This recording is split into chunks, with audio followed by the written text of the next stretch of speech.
Years ago, a doctor told my dad to quit drinking coffee. So, my parents, who were lifelong coffee drinkers and doctor's orders followers, switched to decaf, which was a big problem for me whenever I spent the night at their house. Every morning, as soon as my feet hit the floor, I head to the coffee pot. And I'm a gulper, not a sipper. 2 cups, black and fully caffeinated, please. I don't remember the circumstances that prompted this medical recommendation, but today we are going to look at the current evidence and find out if coffee is good or bad for your health. Fingers crossed. Healthy isn't just what you do, it's who you become. I'm Dr. Vicki, and this is Healthy Looks Great on You, a lifestyle medicine podcast to help you reclaim your energy, your focus, and your well-being. Life tested, doctor approved. 2/3 of Americans are regular coffee drinkers according to the National Coffee Association. I wonder if they take members. I guess I'm below average though because 3 cups is the norm. But if you watched my husband heap the grounds in the basket, well, my 2 cups might be your 3 cups, so there's that. The effects of coffee drinking aren't just physical, they're social too. And that's not a new phenomenon either. Coffee shops date back to the 17th century and have played an important role in shaping politics, society, and even revolutions. But that's not something we cover in many medical school. But before we answer the question, is coffee good for you? Let's go to mini medical school and study a little chemistry and physiology. Coffee contains over 1,000 compounds, and I'm going to list them very quickly, but you need to memorize every single one of them. Just kidding. That might be the equivalent of the volume of memorization you'd have to do in real medical school, but that's not nearly as much fun. Trust me. But here's the deal. Some of those compounds are good for you and others not so much. When you think about coffee, you probably think about caffeine. But there are also chlorogenic acids and trigonelline, which both have health benefits. Chlorogenic acids are anti-inflammatory and can help with blood sugar spikes. Trigonelline contributes to the flavor of coffee but also breaks down to form niacin, which is actually vitamin B3. Then there's the bad stuff like mycotoxins, which comes from mold that can grow on improperly stored beans, as well as small amounts of pesticides, heavy metals, and plastics. But caffeine is the star of the show. Star, not Starbucks. But that reminds me, as we explore the benefits and side effects of drinking coffee, keep in mind that that doesn't include whatever else you may be putting in it. Depending on your choice of milk, a caramel macchiato from Starbucks contains 250 calories, plus about 7 grams of fat, and at least half of that is saturated fat, which is not the good kind, 25 milligrams of cholesterol, 150 milligrams of sodium, and the total carbohydrate count is 35 grams, and 33 of that is just sugars. But you do get 10 grams of protein. Now, I learned to drink my coffee black back in college. I went to university and started my pre-med studies, and I was well on the road to a freshman 15 as well. So I called and lamented to my wise mother, and she advised me to drink my coffee black. And listen, I was motivated. 15 pounds on this 5-foot body is a lot. So I ditched the creamer and the sugar and learned to love a steaming cup of Java sans calories. Plus, I needed it to study. Caffeine is not only the most well-known compound, but also the one with the most impact. It stimulates the central nervous system. And what it does is it blocks a neurotransmitter called adenosine. And every cell in your body has adenosine. While you're awake, it builds up. And that acts as a signal to your brain that you need to sleep so that your body can clear this buildup. There is a lot of work that goes on while you're sleeping. Adenosine is also the A in ATP, which is adenosine triphosphate. That probably sounds familiar if you ever had to memorize the Krebs cycle. You know, I can't really say that knowing the Krebs cycle ever helped me treat a patient, but a solid understanding of science certainly did. ATP is the energy molecule. Essentially, it powers the body for everything: muscles, nerves, making DNA. You also might have heard of adenosine if you've ever been treated for a high heart rate or had a heart scan or a stress test. It increases blood flow to the heart and helps slow down the rate. Okay, before I nerd out on medicine anymore, back to the black liquid of life. Coffee contains caffeine, and caffeine looks like adenosine. So when you sip, or in my case, gulp from your mug, that caffeine blocks the receptor in your brain to adenosine. Now, normally adenosine triggers tiredness, but caffeine is an imposter. And when it sits in that receptor, it blocks adenosine from latching on and firing off that signal that you're tired. So instead, you're wide-eyed and bushy-tailed, which is a good thing in the morning, but obviously not at bedtime. The ability for caffeine to keep you awake by blocking the signal that makes you tired is highly individual. CYP1A2 is an enzyme that metabolizes caffeine.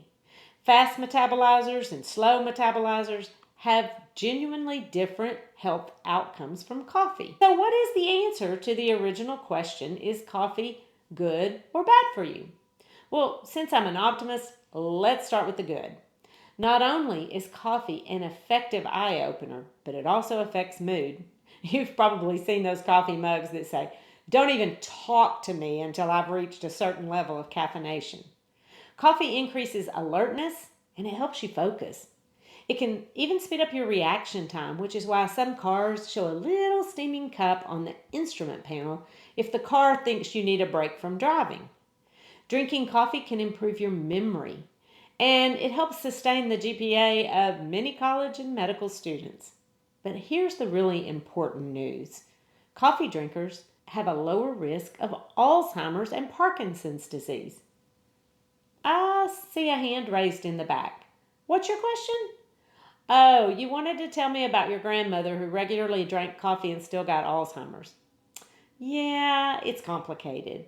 When it comes to diagnoses and health conditions, there's rarely one thing you can pin it on. We call that multifactorial, and it's important to remember that you can do everything right and still get sick. It's also important to distinguish between large data from cohorts versus anecdotal cases. Sometimes when we do big medical studies, we find trends that we would have never detected by just looking at our friends and family and neighbors. But drinking coffee is associated with a lower risk of heart failure and stroke. Seems to be beneficial for the liver too, lowering the risk of fatty liver disease and cirrhosis. And of course, it gets things moving in your bowels, and that's why you gotta go after your morning cup of joe. See, coffee stimulates the peristalsis, partly through its effect on hormones like gastrin and cholecystokinin. Peristalsis is that wave that makes your bowels move. And coffee contains antioxidants too, and that decreases inflammation in the body. And we don't understand all the complexities, but it's associated with lower risk of certain types of cancer. Coffee drinkers have a lower risk of metabolic syndrome, chronic kidney disease, and type 2 diabetes because some of the compounds in coffee actually help with glucose metabolism and insulin sensitivity. Now, of course, dumping teaspoons full of sugar or sweetened creamer into your cup is really not a good plan. Also, if you already have type 2 diabetes, be mindful that caffeine can spike your blood sugar. Coffee drinking is linked to less gallstones and kidney stones. And speaking of stones, if you're having a rocky day, it improves mood and is associated with a lower risk of depression. I'm starting to feel really good about my coffee drinking habit. My consumption is in the range that is linked to a lower risk of premature death. Longevity is extended 17% in moderate coffee drinkers, according to the British Medical Journal. But not everything in that 1,000 compound list is working in your favor. Too much of a good thing can make you feel jittery and shaky and irritable and cause your heart to race, and it can pump up your blood pressure. Coffee has some risk, and they are mostly due to caffeine. Not to mention, it can increase the acid in your stomach and make reflux worse. Unless you limit your coffee to mornings, it can also interfere with sleep. Actually, even if you limit it to mornings, it can affect your sleep depending on how you metabolize it. And since it's a diuretic, you'll be making more trips to the bathroom. Women who drink more than 5 cups a day tend to have a lower bone density. So keep your intake under about 400 milligrams a day. Unless you're pregnant, then the limit is 200 milligrams a day, which is about 2 cups. And I don't know if my dad was told to cut back on caffeine or eliminate it altogether, but they switched to decaf, which is not a bad thing. Decaf coffee retains polyphenols, antioxidants, and the health benefits. Plus, it is easier on your stomach, but probably not your morning mood. If you're a regular coffee drinker, you probably know that withdrawal can cause a severe headache. Years ago, I traveled south of the border to help build houses in an impoverished community. We slept in a bunk room on one side of the compound where we stayed, and the men slept on the other side where the kitchen was located, and therefore the coffee pot. As a naturally early riser who was 2 time zones away from home, I woke up at a ridiculous hour, long before the pots were brewing. Fortunately, I had a sleeve of instant crystals in my toiletries bag. Never leave home without it. I opened the top of a room temperature bottle of water and poured in the crystals. And while I was shaking it, one of the ladies on the top bunk opened one eye and said, "You have a problem, don't you?" Well, I guess that depends on your perspective. If drinking coffee lowers my risk for type 2 diabetes, liver disease, kidney stones, gallstones, certain types of cancer, and dementia, and increases my focus, memory, mood, and longevity, then I'm not a glass half empty kind of person. I'm a fill my cup to the brim for another gulp. And no matter which way the pendulum swings, I'm sticking to my routine. If you ask me, coffee is good for your health, and healthy looks great on you. If you learned something today, or if this just made you feel better about your morning cup, I'd love it if you'd take 30 seconds to subscribe to the show on Apple Podcast. And if you're feeling generous, leave a review. It genuinely helps more people find the show, and I read every single one. Just search for Healthy Looks Great on You on Apple Podcast and hit the subscribe button and scroll down to leave a rating and a review. It means the world to me. Now, go fill your cup. The information contained in this podcast is for educational purposes only and is not considered to be a substitute for medical advice. You should continue to follow up with your physician or healthcare provider and take medication as prescribed. Though the information in this podcast is evidence-based, new research may develop and recommendations may change.